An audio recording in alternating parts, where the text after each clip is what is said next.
So, good afternoon. Hit.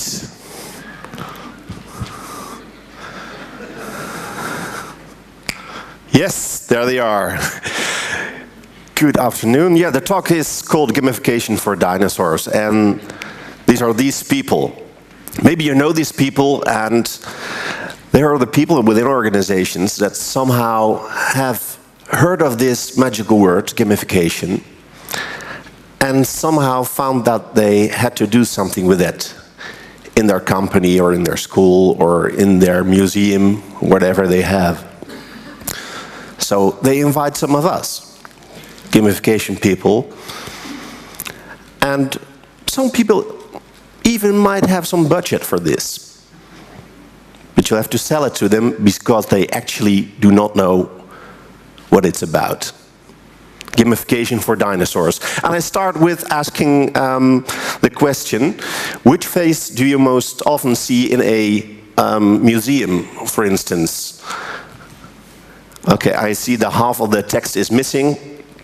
That's no problem. Which face do you most often see in your museum? Well, which face do you most often see? A, B, C. Yeah, that's what about the answers I got from these people. Or in a classroom or on the work floor. And are you happy with that? This is a picture that was taken in the Rijksmuseum in the Netherlands. The picture in the back is, do you know? Yes, it's a night watch. It's the most famous painter by Rembrandt. And this is what actually is happening. Are you happy with that? I ask these people. And they mumble. I show them a picture of a classroom in 1935. And then I show them the picture of the same classroom in 2015.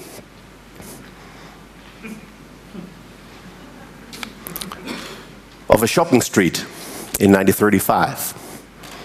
And the exact same shopping street in 2015. Of a workplace in 1935 and the exact same one in 2015. And I asked them, what changed?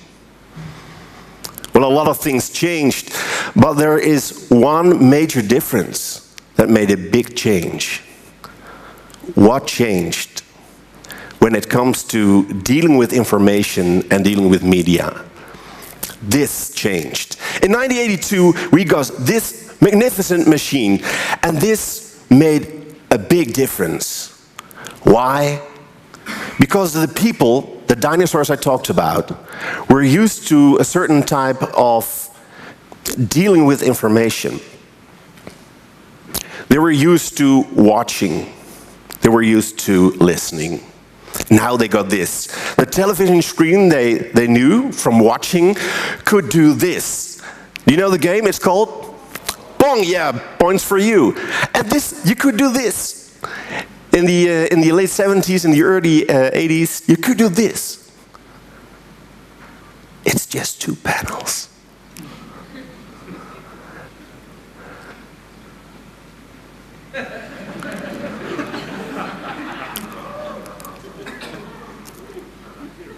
And it was magical.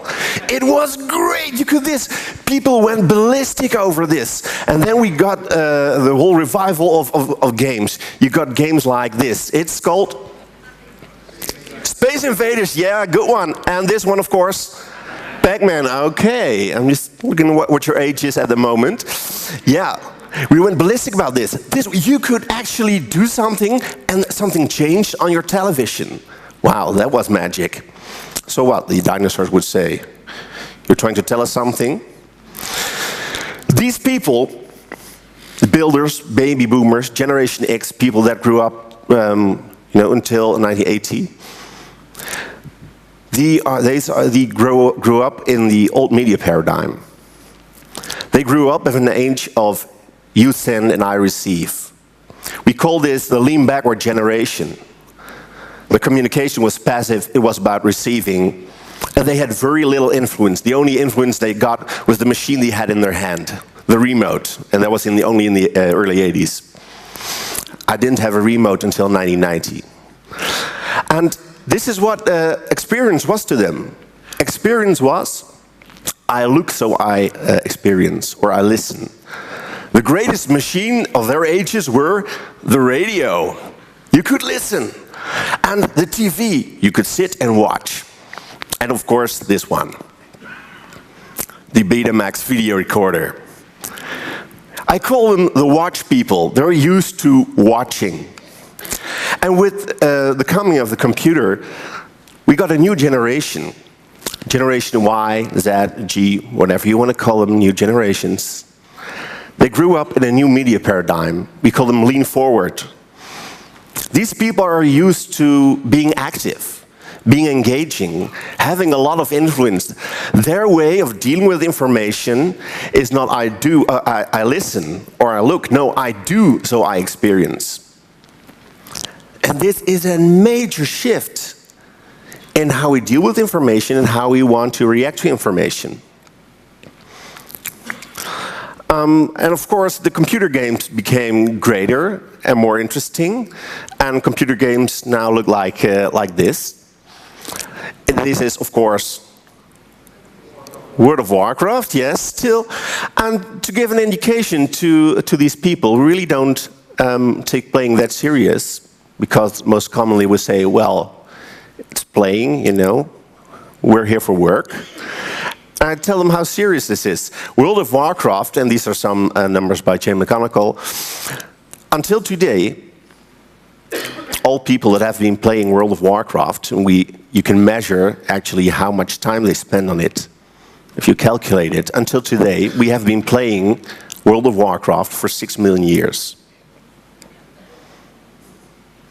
In that same time, they were not productive in their work, they were not doing anything else, they were just playing the game, and not because they had to, not because they were paid, because they like playing a game.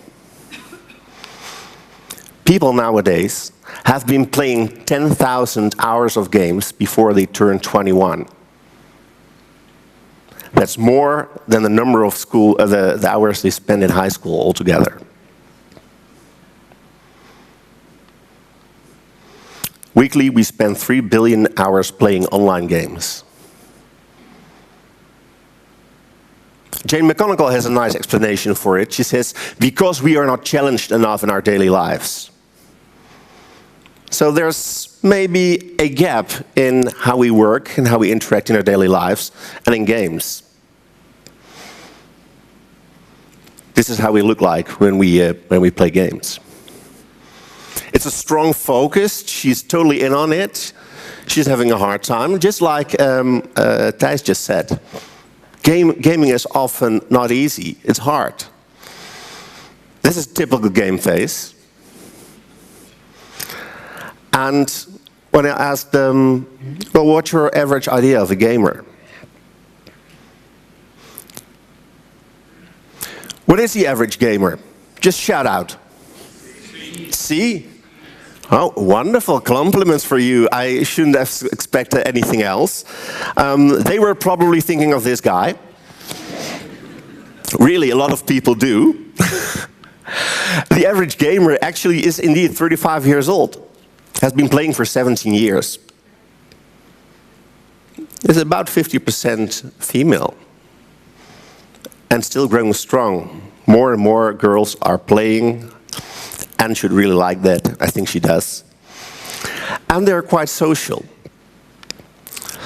So, whatever gamification is, and until this point these dinosaurs still don't know, I tell them whatever it is, you can use it.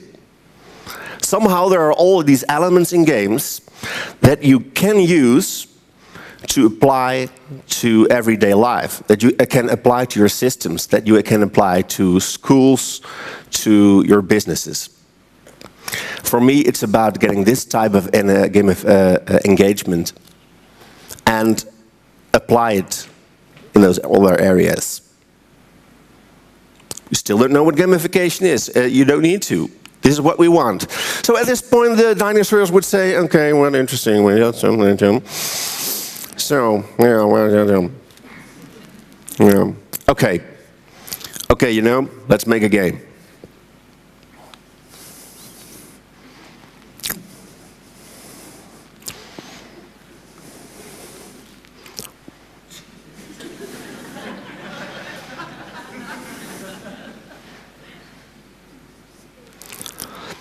These are watch people. They really don't know what games and gaming is about, and they really shouldn't be designing it, but they should understand it a little, and that's quite difficult. They really are watch people. One of those guys really is wearing a watch, a gold watch. Just a quick question: who of you is watching, is wearing a watch like this right now? Almost nobody. Okay, well, compliments to you again. Because the watch area, actually, young people barely wear watches nowadays. Because, you know, really, it's a single-purpose device. Why would you wear a single-purpose device? And for these people, well, it has a function. You can see the time. They are used to it. And it's a great metaphor for how these people think. They grew up with function-focused design. The schools they build, the business systems, they're all systems, and they are designed like systems. And systems are designed with a focus on function, because the function is we want you to learn something, we want you to buy something, we produce products, we produce services, and we want you to have them. And in gamification, and you heard this a lot today, so it's true, games are designed with a focus on humans, who experience feelings, insecurities, reasons, motivations, and engagement. This is Intelligence by Yukai Chao, by the way. Systems are designed with a purpose to be efficient. Games, on the other hand, are designed with no other purpose than to please the individual playing them. Systems are built on the assumption that workers will do their job because they're paid to do so. Games are built on the knowledge that players will abandon their game if it fails to engage. Well, there's a difference here. There's a bit of a gap here. Gamification, I say to them, is not about slamming some game elements into your organization. It's not a quick and dirty solution to your problems, and it's not a one-trick pony to make things fun. What it is, well, we have a number of definitions. What I'm going to give you is not a gamification, it's not a definition. It's just a take to make some things clear, a perspective. To me, compared to implementing it into your organization, it's reverse thinking. These organizations will probably look something like this. You have a product or a service. Then you have logistics and processes, you have some type of management. There's a working climate, there's staff behavior in the end. There is some type of customer experience. If you turn that around, then you start with the desired customer experience. That's what all game designers do, that's what game design thinking is about. You always start with the desired experience. What if you were a company and really build all your business based on the desired customer experience? This is what would happen. It's human-focused design, because a large part of your organization is about people, is about humans. First, you desire what your customer should feel, how he should engage. Then you design the optimal staff behavior. How can we design the way our people behave in order to create this engagement, to create this experience for people? Then we design the stimulating culture in which people are allowed and can do this, and are empowered to do this. Then we design how leaders in organizations can create this stimulating culture in which staff can create the great customer experience. And so we work back into the organization. How we do this? I get an all new talk on that. I won't disturb you with that right now. Maybe next year, or you can address me anywhere in the coming days. Thank you for listening to Gamification for Dinosaurs.